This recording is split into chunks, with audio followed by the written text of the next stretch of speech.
Olá, está começando mais um programa Arena Ibérica, programa do site Lê em Campo, com apoio do Instituto Ibero-Americano de Direito Esportivo. Hoje nós vamos receber um dos grandes craques da atualidade do direito esportivo, Dr. Rafael Fachada. Dr. Rafael Fachada é mestre e doutorando em Direito Esportivo pela PUC São Paulo, coordenador geral da CNRD da CBF e também membro do grupo de estudos da UFRJ. Doutor Rafael, meu querido Dom Rafita, seja muito bem-vindo a essa Arena Ibérica. Isso daqui não é uma entrevista, é um jogo. Muito bem-vindo. Luiz, obrigado pelo convite. Muito legal esse quadro que o Lê em Campo está trazendo, com o apoio do Instituto Ibero-Americano. Um instituto que está sempre fazendo bons projetos, trazendo boas ideias.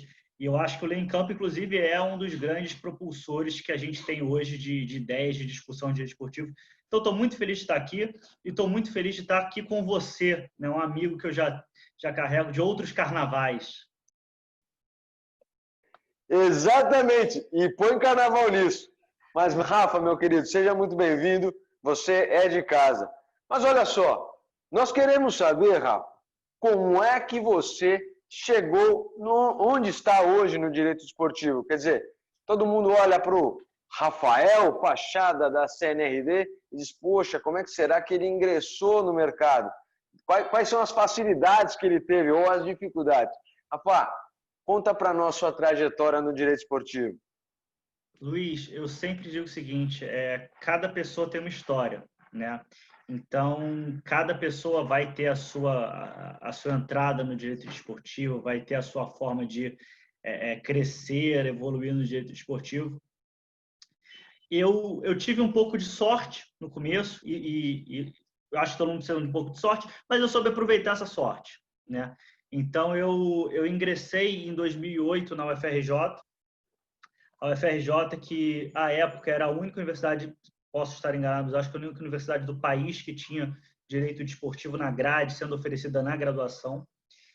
E aí eu fiz meu primeiro semestre, no segundo semestre eu fiz a eletiva Direito Desportivo, né? Convenhamos que quem gosta de futebol, quem gosta de esporte, segundo período, primeira eletiva que você vai pegar na faculdade, Direito Desportivo. Não tem opção. E até porque era isso ou uma outra com uma pegada mais sociológica, que nunca foi muito a minha praia. E aí, no terceiro período, eu tive alguns problemas na faculdade. Eu confesso que, assim, acho que todo mundo, né, sabe que o início da faculdade de Direito é muito ruim, é muito chato, uma série de questões que a gente não entende bem naquele momento porque a gente está aprendendo, porque a gente está participando. Também tive um professor que não era lá, apesar de ser muito renomado, não era lá muito didático, enfim. E aí eu, inclusive, no final do terceiro período, eu tinha decidido que eu ia trancar a faculdade, né? Que eu ia sair do direito, ia fazer outra coisa, qualquer outra coisa. Eu gostava muito de marketing, de gestão. Ia ser jogador, Rafa? Não tinha essa capacidade, Luiz. Não sei se você sabe, tem um advogado que é conhecido lá na OAB Penha, como o Neymar Blanco. Mas eu não tenho essa capacidade, eu não tenho essa habilidade para virar jogador. Eu ia provavelmente trabalhar com esporte em outro ramo. Mas aí eu tive uma conversa com os meus familiares e eles falaram, olha, se você quiser trancar, você tranca. Mas primeiro você decide para onde você quer ir, né? Porque, a bem da verdade, naquele momento eu não tinha uma visão muito concreta de para onde eu iria. E aí eu voltei para a faculdade no quarto período, né? Retornei no semestre seguinte, e pedi ao professor Ângelo Vargas que eu fosse monitor dele em Direito Desportivo. Eu o procurei e eu percebi o seguinte, olha, nesses 3 semestres, basicamente, o que eu gostei foi do Direito Desportivo, né? Então, inclusive, no semestre que eu fiz, teve uma discussão importante, era a época de estadual, teve uma discussão importante sobre escalação irregular e tal.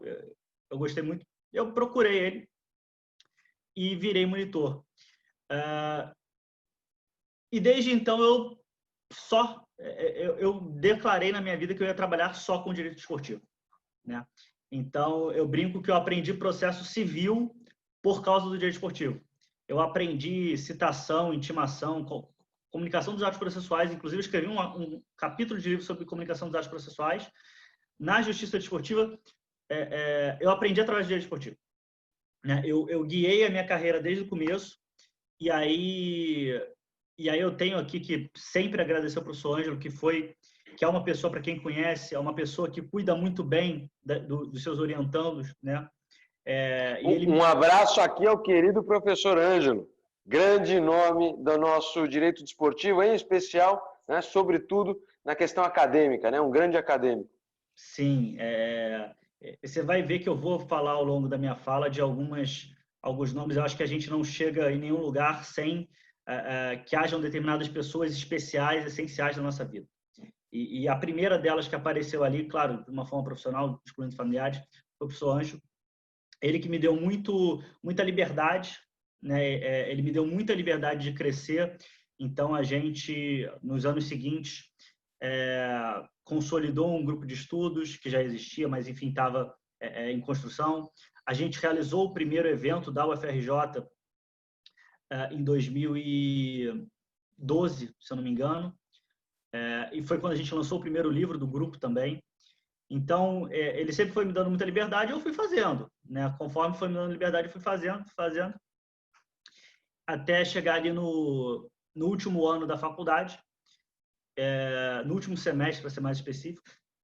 Eu já alinhado em querer trabalhar com direito esportivo, só com isso, eu ingressei no Sherman de Brito, que é um escritório aqui do Rio, do doutor Teotônio Sherman de Brito e do Carlos Portinho. Eu trabalhava com o Portinho na parte desportiva e com o Teotônio na parte trabalhista.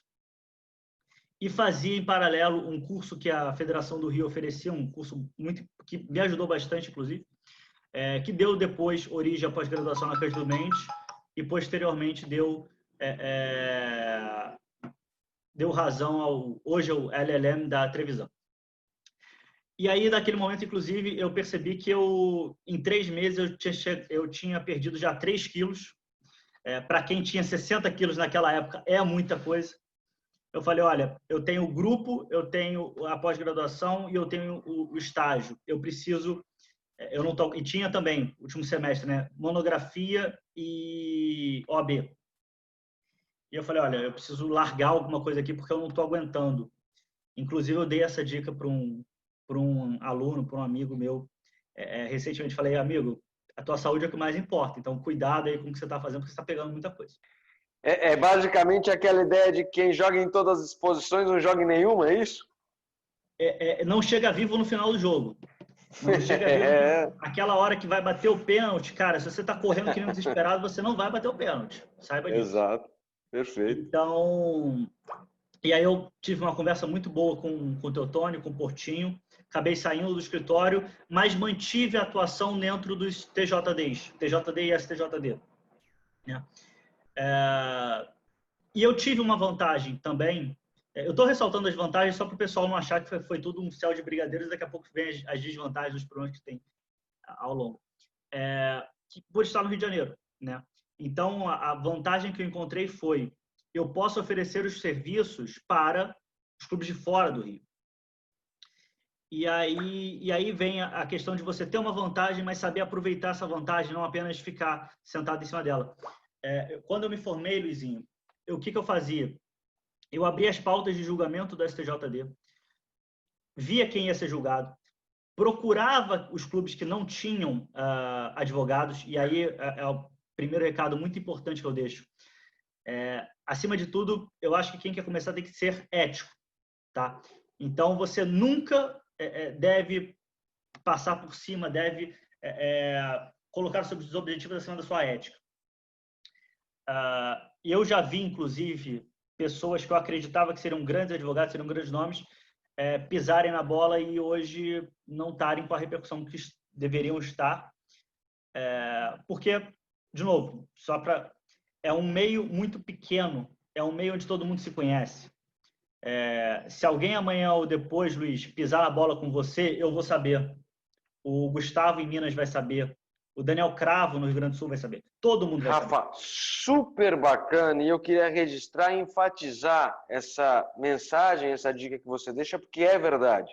O direito desportivo, é um nicho onde todos se conhecem.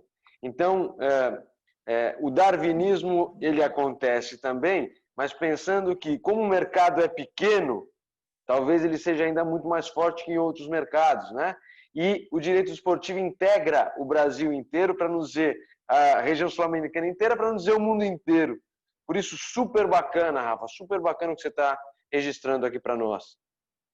Eu vou te dar um exemplo. Assim, se você quiser, eu aposto com você que se você quiser o contato de um advogado de direito desportivo em qualquer lugar no mundo, com uma ligação você chega até ele. Você precisa de um contato para chegar em qualquer advogado de direito desportivo no mundo. Tá? E por que eu estou falando isso? Porque eu fiz esse levantamento, eu entendi ali quem eram os clubes que não tinham advogados, e a partir desse momento eu mandei e-mails apresentando o escritório, eu já estava formado, né? Apresentando o escritório, apresentando o meu trabalho, me colocando à disposição. Obviamente, clubes de Série A, B e C já tinham advogados, então eu ataquei, entre aspas, mais clubes da Série D, né? E eu falo que eu mandei mais de 30 e-mails com apresentação e tal. Desculpa de novo te interromper, mas acho que também é uma passagem super importante, Rafa. Por mais que você tivesse determinada condição já, por ter tido contato e tudo mais, você disse muito bem, você não se acomodou. Quer dizer, você se apresentou para o jogo, você chamou o jogo, você foi buscar. Isso é bacana para quem está começando, para quem está tentando se consolidar na carreira. Entender que as coisas acontecem se você buscar, se você se propuser a estar nesse meio, né, Rafa? É isso, Luiz. Assim, a gente fala muito, a gente fala muito hoje de privilegiado, privilégio para cá, privilégio lá. Mas assim, na verdade, a pessoa tem que saber usar o que a vida dá para ela, né? A UFRJ dá direito desportivo. Quantas pessoas entram, só para vocês terem ideia, entram, pelo menos na minha época, entravam 500 advogados. 500 alunos por semestre.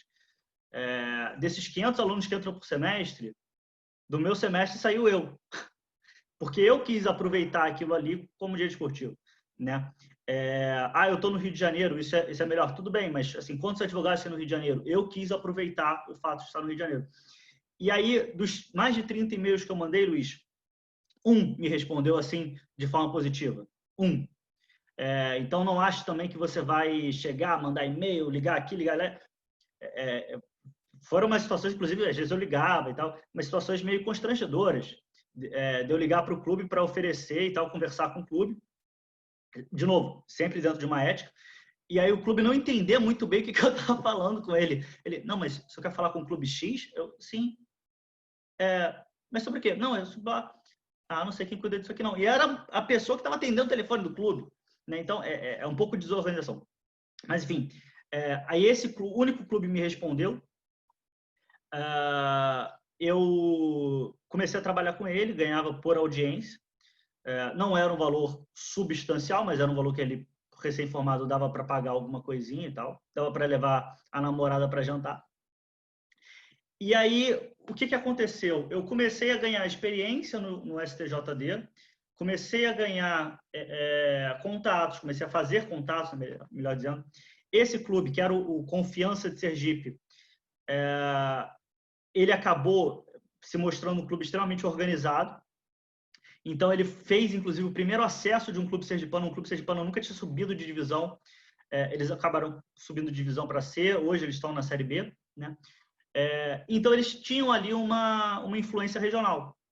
E aí, por causa deles, eu acabei trabalhando com vários outros clubes de Sergipe, né? Eu trabalhei com outros 4 ou 5 clubes de Sergipe, porque identificaram ali o advogado que fazia coisas por confiança, e para outros clubes também. Então, eu cheguei a trabalhar... Rafa, isso também que você está dizendo é super bacana. Quer dizer, entender que dentro do direito esportivo nós temos um universo gigantesco de tamanhos, de clube tamanho, assim, no bom sentido, quer dizer, de estrutura, de possibilidade, de objetivo, né? Porque o Brasil é um país continental. Rafa, mas você sabe que o árbitro já está olhando para o relógio aqui, que o tempo corre, cara.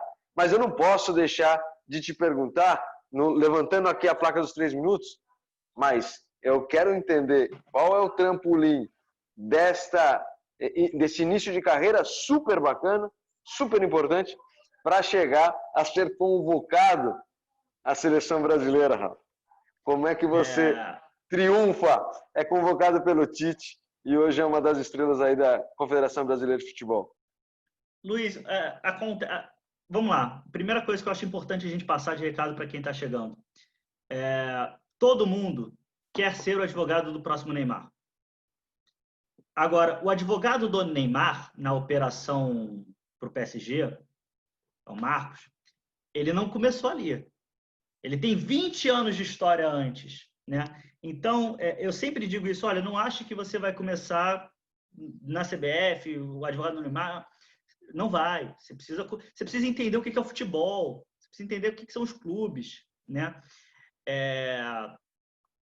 E aí tem uma história, antes de passar a CBF, eu juro que é a última história que eu vou contar, mas é uma história que eu gosto muito. Certa vez eu estava no TJD e tinha um garoto de 17 anos, de um clube amador do Rio, para ser julgado. E aí ele lá preocupado, tinha o diretor de futebol, né, do clube, lá preocupado, um rapaz novo também. E aí eles foram conversar com a presidente, que aquele garoto tinha 17 anos, ele não podia ser julgado ali sem advogado lá. E eu estava lá para trabalhar para o outro cliente, e ela me pediu, Rafa, você pode fazer a defesa dele? Eu falei, posso, deixa eu só entender o que está acontecendo aqui, me dá 5 minutos para entender o processo. Conversei com ele. Qual era a história daquele menino? Ele estava na final do Campeonato Amador do Rio de Janeiro. Ele era o capitão do time, ele era uma das peças mais importantes do time, e tinha sido expulso na semifinal. Tinha sido expulso antes da semifinal. O time passou pela semifinal, ele tinha sido expulso antes, ele cumpriu a suspensão automática na semifinal. E aí eu falei, pô, beleza. E o que ele fez? Ele fez um negócio meio, eu não lembro exatamente o que era, mas não era uma coisa muito tranquila, Luiz. Não era uma coisa muito tranquila, era um carrinho por trás, alguma coisa assim, pesada. Falei, olha, vamos ver o que dá para fazer. Defendi. O garoto ganhou 3 jogos. Estava fora da final. Aí eu, estava até chateado, estava pensando e tal. E aqui no TJD a gente tem um secretário que, sabe mais do que CBJD do que muita gente. E percebeu um negócio que eu não tinha me atentado ainda. Não tinha percebido ainda. Eu estava ali pensando, ele falou, doutor, ele é amador. Aí eu, ele é amador, reduz para metade. Se reduz para metade 3, 1,5, arredonda para baixo 1. O garoto foi, Luiz, para a final como capitão. A final foi para os pênaltis, ele cobrou o último pênalti, ganhou a porcaria da taça de amador da capital e levantou a taça. Cara, isso é uma das histórias que mais me marcou. Claro. Porque assim, você não precisa fazer isso numa final de Champions, amigo. Eu mudei a vida de um garoto, eu mudei a vida de um clube. Você mudou a história de um clube. O clube foi campeão. Sim, e isso me marcou bastante. Foi até o Municipal de Paquetá. Paquetá é uma ilha aqui no Rio de Janeiro, não sei quem conhece. E aí depois teve uma festa lá, eu fui, foi bem bacana. Mas só queria pontuar isso. Bom, e a minha vida foi nesse começo assim, defendendo clubes menores, defendendo clube de Série D, às vezes auxiliando escritórios de outros estados, tá? E aí, quando foi montada a CNRD ela tinha ali o presidente, o Vitor, e tinha um membro que era o Amilar Fernandes, que eu já conhecia de eventos. Grande Amilar, um abraço para o nosso querido Amilar também. A quem eu devo muito também. E aí eles estavam procurando o coordenador da CNRD, e aí o Amilar falou, olha, tenho fachada, né? E o Vitor não me conhecia pessoalmente, mas ele conhecia o meu trabalho no STJD. Ele era auditor e me viu sustentando. Ele falou, olha, gostei dele. E aí me chamou para uma conversa, foi a entrevista mais engraçada, talvez, que eu já tenha feito. Eu não fiz muitas, eu fiz acho que umas 3, mas enfim, essa foi diferencial. Porque o Vitor, para quem... e aí mais uma pessoa que entra na minha vida, assim, uma pessoa muito especial que entra na minha vida. O Vitor, para quem não conhece, tem uma agenda super apertada. Então, a minha entrevista com ele foi eu esperar ele embaixo no prédio do escritório dele, ele desceu, a gente pegou um VLT, a entrevista foi no VLT, Chegamos no aeroporto porque ele tinha um voo, paramos no café para terminar a entrevista enquanto ele esperava voo. E eu sou um cara que eu gosto de entrar ali na parte de embarque com meia hora antes, 40 minutos antes. Eu gosto de antecedência. E estava faltando 10 minutos para o avião decolar. Eu estava nervoso, ele estava super tranquilo me entrevistando. Eu falei, caramba, tá bom. E aí a gente terminou a entrevista. Ele falou, olha, gostei, tem mais 2 outras pessoas, mas vou avaliar. E aí, dias depois, ele me confirmou, eu fui chamado para a CBF. E aí são 4 anos já, eu fiz 4 anos agora em setembro desse ano. 4 anos de muito trabalho, de muito esforço. De novo, ele me avisou isso, eu tinha consciência. Quando eu cheguei, era o famoso, Luiz, famoso bloco do eu sozinho, né? Que era eu grampeando, eu fazendo alguma minuta, eu enviando e-mail. E ele falou, olha, eu quero que você entenda tudo. Porque quando a gente for montar a equipe, quem for coordenar essa equipe tem que entender todos os processos. E aí foram alguns anos assim, até que com 2 anos de CBF, com o tamanho que a Câmara alcançou, eu precisei pedir o auxílio, uma contratação de mais uma pessoa. Foi quando a Amanda chegou, né? E aí como estagiária. Passou mais um tempinho e aí a gente trouxe a Raquel e a Maria Eduarda e promovemos a Amanda, efetivamos a Amanda porque o contrato dela estava acabando, né? E eu sempre, Luiz, talvez aqui para acabar, para a gente, antes que você me expulse, eu sempre acreditei em formar pessoas, tá? Instituições, elas são números, mas instituições são formadas de pessoas, tá? Se você tem uma instituição... E isso eu aprendi no meu primeiro capítulo que eu publiquei, que foi sobre torcida organizada. A ideia ali era basicamente o seguinte, olha, torcida organizada não é uma instituição criminosa, mas se você tem criminosos dentro dela, você vai ter uma instituição que serve para fins criminosos. E isso vocês podem levar para a vida de vocês inteira. Se você tiver uma instituição com pessoas comprometidas, com pessoas que trabalham ali para construir algo, vocês vão ter uma instituição muito forte. Porque senão, não é nada aquilo. É só uma mesa, é só um computador, é só uma sala, né? Instituições são pessoas e eu acredito muito em formar pessoas, tá? Desculpa, eu fico super feliz de conhecer essa sua história. Eu não conhecia toda a trajetória, mas é por isso que nós temos esse nosso quadro, quer dizer, para mostrar que ninguém sai do dia para a noite e vira coordenador, né, de um dos principais órgãos do país hoje. E na pessoa do Vitor também, um dos grandes nomes do direito desportivo, eu quero saudar e felicitar todos os membros da CNRD, não é? Tenho vários lá, amigos, inclusive, mas renomados do direito esportivo, e nós sabemos da credibilidade deste órgão. Então, eu registro aqui, na pessoa do Vitor, os parabéns a todos pelo trabalho. Mas o árbitro já está aqui, rapaz, e ele não tem como. E ele apitou. Então nós temos que recolher nosso time para o balneário, se fosse em Portugal, para o vestiário aqui no nosso país. E no vestiário é aquele momento das equipes pensarem em tudo que passou e voltarem para o segundo tempo.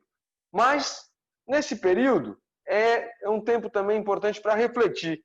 E aí, Rafa, eu queria te perguntar, para quem você dedica pai bola? Para quem você dedica um gol? Para quem você dedica um cartão amarelo? E para quem você dedica um cartão vermelho?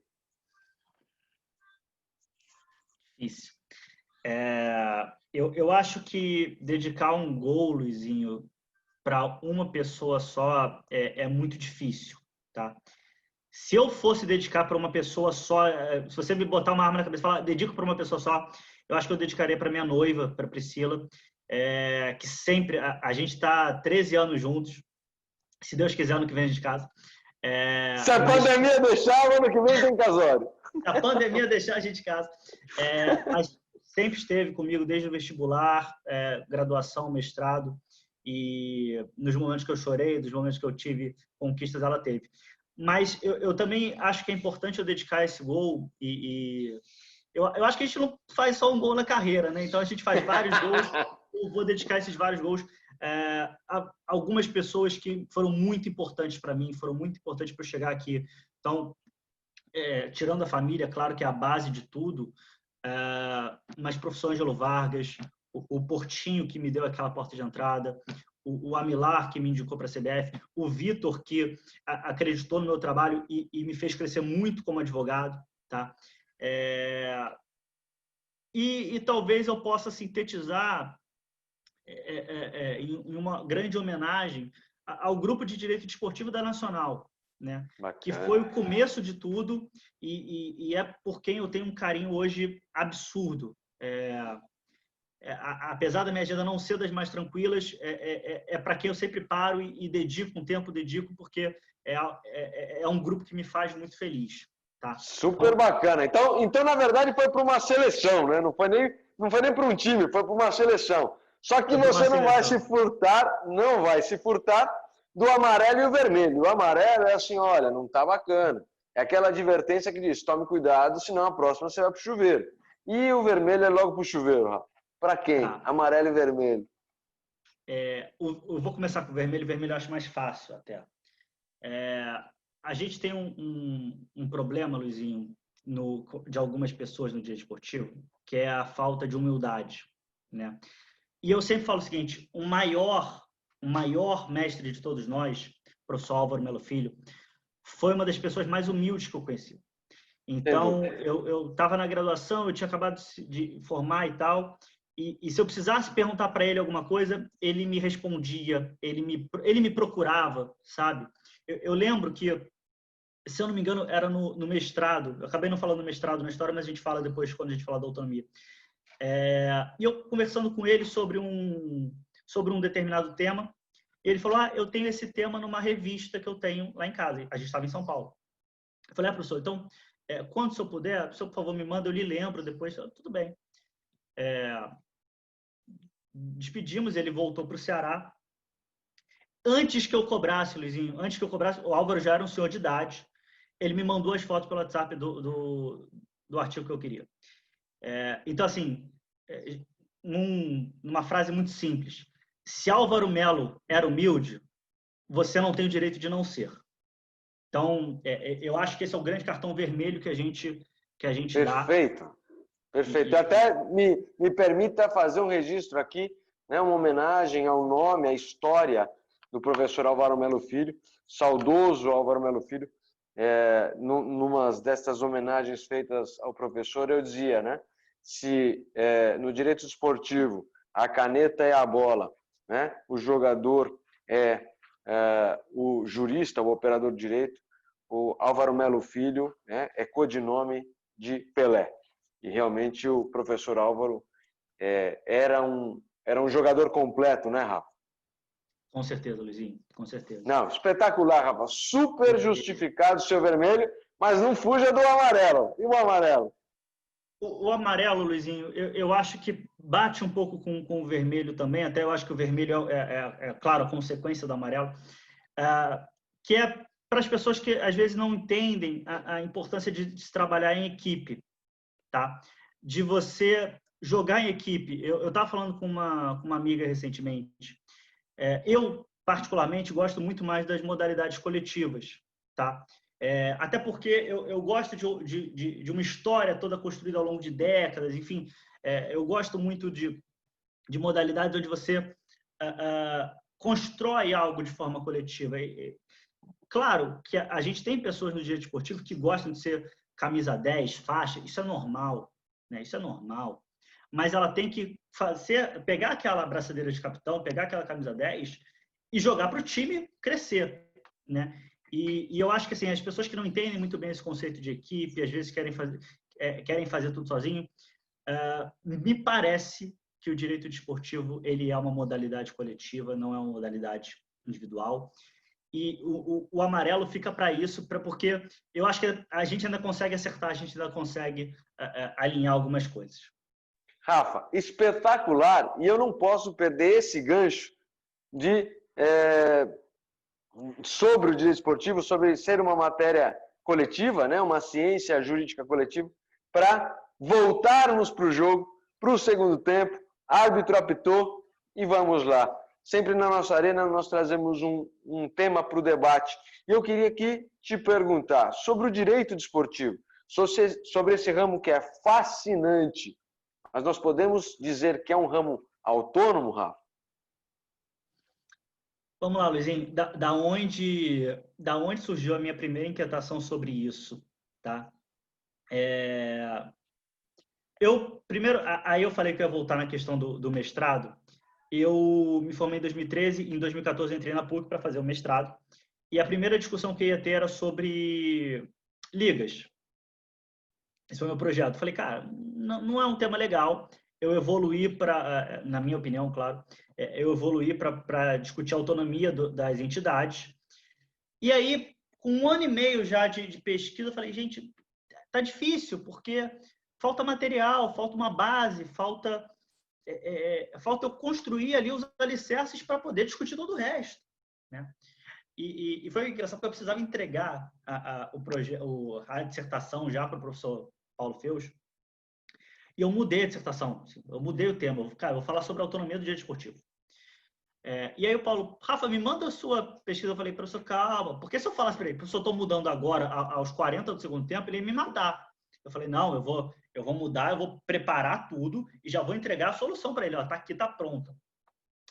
E aí eu comecei a estudar justamente, olha, o direito esportivo ele é autônomo, né? E naquele momento eu estava com toda a humildade. Olha, pode ser que ele não seja, mas se ele não for, eu vou buscar as respostas que eu quero em um lugar. Se ele for, eu vou buscar em outro, né? E aí foram mais alguns meses de pesquisa, alguns meses de estudo.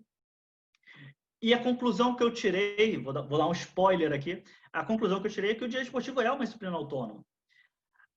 Mas aí vem algumas questões, né, Luizinho, que a gente conhece de um pouco de empirismo, um pouco de comparativo.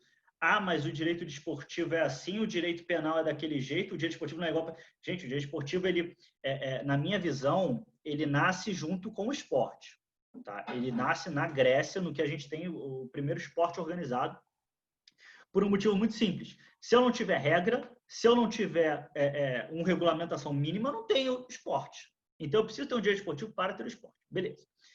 Só que, a bem da verdade, ele começou a ser estudado há pouquíssimo tempo, né? A primeira obra que a gente tem a primeira obra não, mas enfim, a obra mais recente, mais antiga que a gente tem conhecimento, salvo engano, é uma francesa do século XX ainda, né? Do século XX já. No Brasil, a gente vai ter o João Lira Filho com 52 fazendo a introdução ao direito esportivo. Vejam que a gente não está falando nem de 100 anos de discussão no Brasil, a gente está falando de 70 anos de discussão no Brasil. Então, é óbvio que a construção que se faz, a base que se faz, a profundidade que se dá é diferente. O direito penal... Perfeito, Rafa. O que você está trazendo aqui, e aqui é sempre um espaço super democrático, apesar de eu me filiar à tua corrente, né, nós temos que olhar todas as opiniões. Eu até entendo quem bata na tecla de que o direito esportivo não é um ramo autônomo, por XYZ e tem argumentos. Mas olha só, se nós tivermos realmente a capacidade de olhar de forma holística, dando 2 passos atrás e entendendo o que é o esporte, para depois entender o que é direito esportivo, talvez nós tenhamos realmente um caminho mais estreito para o pensamento de que é diferente, é uma ciência autônoma. Eu estou contigo, eu estou alinhadíssimo. Mas super bacana é essa sua reflexão sobre não é, e se não for, eu vou para um caminho, se for, eu vou para outro. E isso muda também o estudo, a forma de olhar o direito esportivo. A gente está construindo, Luizinho, existe aquela corrente do direito desportivo e do direito do esporte, né? E, na verdade, muitas vezes a gente cai numa bifurcação onde as pessoas acham que você está com uma comitiva gigantesca e a comitiva tem que ir toda para um lado ou toda para o outro. Não! Aí que está a beleza da gente entender que, em determinados momentos, eu estou falando de direito esportivo, em determinados momentos, eu estou falando de direito de esporte. quando a gente faz um evento de direito desportivo, a gente vai, sim, tratar de algumas coisas do direito do esporte, né? Mas tem coisas que realmente a gente não classifica ali como direito desportivo. O que eu peguei nessa minha pesquisa, tá? E aí eu peguei alguns doutrinadores, alguns estudiosos. De Brasil foi o Álvaro, e aí eu peguei também um autor holandês, um autor americano, para entender, olha, o que vocês acham que é o direito esportivo? Desculpa, perdão. O que vocês acham que é uma disciplina autônoma? Tá? E eram autores que estavam escrevendo sobre direito esportivo e estavam falando o que precisava ser uma disciplina autônoma. E peguei também um italiano e mais um no geral. O italiano, salvo engano, era trabalhista. E aí eu consegui extrair 5 elementos para um direito, para um ramo ser autônomo, né? Que é a relevância social do objeto dele, a autonomia didático-científica, ou seja, ele precisa ser estudado. Vamos pegar cada elemento desse rapidinho? A relevância social ela é do objeto, tá? Ela não é do direito, porque o direito, gente, a gente precisa entender isso, o direito ele não é relevante. O que é relevante é o objeto que ele trata. O direito não tem finalidade em si, claro, o direito não tem finalidade em si. O direito ele existe para proteger alguma coisa, para tutelar alguma coisa, né? Por isso que a gente nunca pode botar o direito acima de outros elementos. A gente não pode botar o direito acima da pessoa, o direito acima enfim. Então, relevância social. Se alguém aqui estiver assistindo esse vídeo e achar que o esporte não tem relevância social, não sei muito bem o que a gente está fazendo aqui, Luizinho, porque esse é o elemento mais óbvio para mim, tá?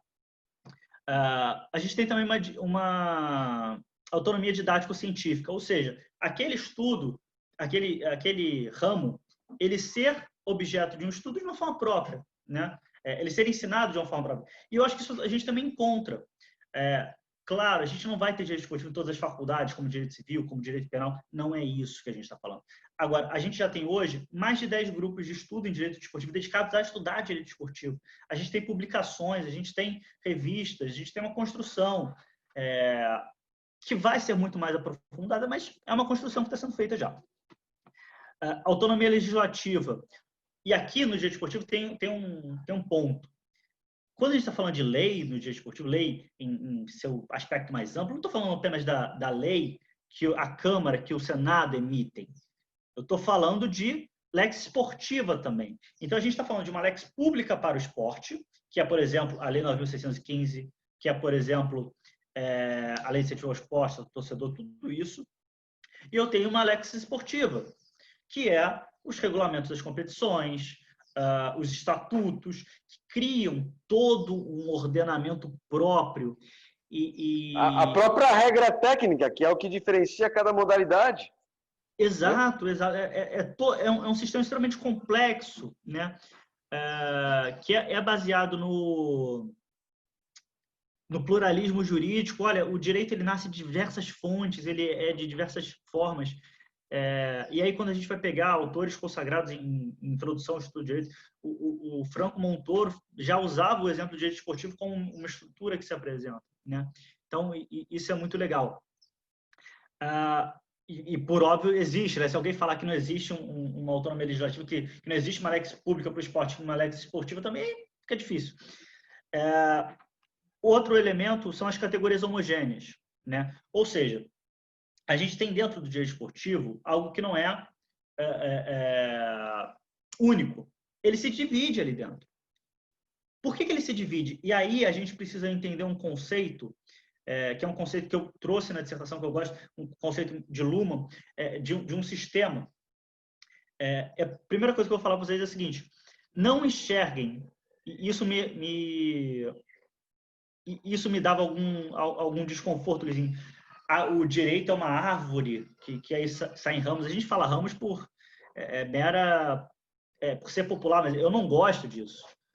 Ou talvez por conta dos cariocas gostarem muito do Cacique de Ramos, é isso não? Pode ser, Luizinho. Mas você gosta do Rio e não é do Rio. Muito, muito. Mas quer dizer, eu tenho uma árvore, então, e aí eu vou ter um braço dela, perdão, não é tronco, como é que é o nome? Um galho, né? E aí ele vai conversar com outro galho que está do outro lado, mas ele não vai fazer direto, ele vai ter que passar por algum lugar. Isso me incomodou, sempre me incomodou. E aí eu gosto de trazer uma visão, primeiro, em 3D. Eu acho que uma visão em 3D do sistema jurídico ela é essencial. E eu gosto muito da visão de um sistema, do sistema neural, tá? Inclusive a capa do meu livro, que é a discussão disso aqui, porque eu tenho vários núcleos, tá? Eu tenho vários núcleos dentro do sistema jurídico. Cada núcleo desse é o que a gente chama de ramo, e cada núcleo desse vai se ligar com vários e vários outros. Não existe nenhum ramo, nenhum núcleo do direito que se basta. Nenhum. O direito penal, ele vai precisar conversar com outros direitos. O direito tributário, ele vai conversar com outros direitos. O direito desportivo, ele vai conversar com outros direitos. E aí ele vai desenvolver uma ligação. Essa sua visão é super bacana e eu acho que faz todo sentido aqui nós registrarmos a importância da visão sistêmica. Porque quem olha para o esporte achando que com uma fonte jurídica resolve um problema do fenômeno social esporte, está equivocado na sua essência. Você falou uma coisa que me chamou muita atenção e é verdade, é o que eu prego também muito. Quer dizer, até o Estado olhar para o esporte e entender que o esporte era relevante, já tinha se passado quantos e quantos tempos que a comunidade, a sociedade esportiva se autorregulava, né? Então, o esporte ele vem quebrando barreiras ao longo da história. E se nós não olharmos dessa forma, nós estamos fadados a erro, não é isso? Eu tenho uma aula sobre direito constitucional, né, Luizinho? Direito desportivo constitucional, que eu começo a aula com essa reflexão. Olha, a história do esporte é uma eterna disputa com o Estado. É o Estado indo para cima do esporte e, às vezes, o esporte deixando que o Estado entre.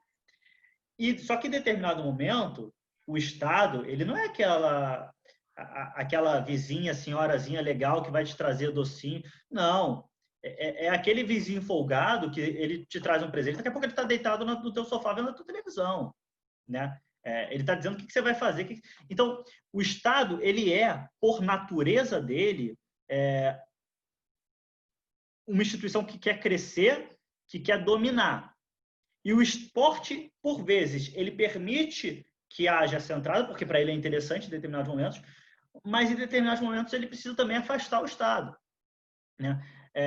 Se a gente pegar quantas Copas do Mundo, tá, a gente teve, porque o Estado, no primeiro momento, se apresentou, eu não estou falando do Brasil de 2014, tá, gente? Por favor, estou falando de década de 30, década de 40 e tal, muito, muito mais atrás. Que o Estado ele se apresentava como um possibilitador daquela competição, mas, na verdade, ele tinha uma intenção de fazer uma propaganda, né? De aproveitar aquilo ali. E aí você tem questões como o fascismo, o nazismo crescendo e usando o esporte como propaganda. Você tem a União Soviética usando o esporte como propaganda. Até o momento que isso também atrapalha o esporte. E aí o esporte precisa, entre aspas, se rebelar e levar e fazer um contra-ataque. Tá sem microfone, Luizinho. Ô, Rafa, infelizmente, o árbitro olhou, viu que falta 1 minuto porque ele já vai buscar a bola. Eu tenho certeza que nós temos aqui condição de fazer mais 5 partidas, fazer uma competição. E você estará convocado. Mas como o árbitro vai nos tirar a bola, então eu queria te agradecer, né? Riquíssima essa temática que nós trouxemos. E eu queria pedir as considerações finais, mas já fazendo aqui, não um convite, uma convocação. Que nós voltemos a debater essa sequência em breve aqui, Rafa. Luizinho, quando você chamar, eu estou aqui. Sabe que você é de casa. Então, chamando, eu estarei aqui contigo. Considerações finais, eu acho que não tem muito. Eu acho que agradecer o convite ao Instituto Ibero-Americano, ao Lei em Campo, reforçar tudo que eu falei no início. É uma plataforma, o Lei em Campo, que está fazendo muita coisa legal. E o Instituto está fazendo o que... e aí eu vou abrir um parêntese. Ele está fazendo o que ninguém faz, que é integrar. Tá? A gente, inclusive, para não dizer que ninguém fazia, porque a gente teve nos últimos tempos, e aí eu vou evitar citar, porque pode parecer uma crítica, porque não fazia, não é esse o intuito, mas a gente viu nos últimos tempos algumas instituições fazendo uma integração maior. Isso é muito bom, isso é maravilhoso, isso é para a gente sempre aplaudir de pé. E o Instituto, ele talvez tenha sido o grande propulsor disso lá atrás, ao olhar e falar o seguinte: peraí, português e espanhol é muito parecido, né? O nosso famoso portunhol, a gente consegue se comunicar muito bem, mas a gente não se comunica. A verdade é essa, a gente não se comunica. A gente não olha para aqui para o lado, a gente não olha para a Argentina, a gente não olha para o Paraguai, a gente olha, sei lá, para outros lugares, mas não olha para cá. Então, o Instituto ele tem um papel muito importante nisso, tem uma história muito importante nisso, queria parabenizar. E essas são minhas considerações finais. Quem quiser depois, não sei, tirar alguma dúvida, conversar, estou à disposição nas redes sociais, estou sempre à disposição para a gente conversar mais sobre direito esportivo. Direito esportivo é a minha vida, tá, gente? É um negócio que é o meu trabalho, mas também é a minha vida, é o que eu adoro. Então, estou sempre à disposição, Luizinho. Rafinha, obrigado, cara. Eu quero fazer esse registro público. O Rafa é um dos grandes cultores do direito esportivo na atualidade. Além de ser um grande amigo, além de eu ser um fã do trabalho, mas eu quero deixar registrado isso. É uma grande pessoa, é um grande ser humano que está trabalhando em prol do esporte, do direito esportivo. Por isso tem todo o meu carinho, sempre vai ter minha atenção. Rafinha, obrigado. Obrigado por você estar aqui conosco. Mas você sabe que eu convoco, então logo, logo você já fica convocado para retornar aqui conosco e participar do programa Arena Ibérica. A todos que nos acompanharam, obrigado, meu querido. A todos que nos acompanharam, um grande abraço, que esteja conosco também na próxima sexta-feira. Até lá, um grande abraço, tchau, tchau.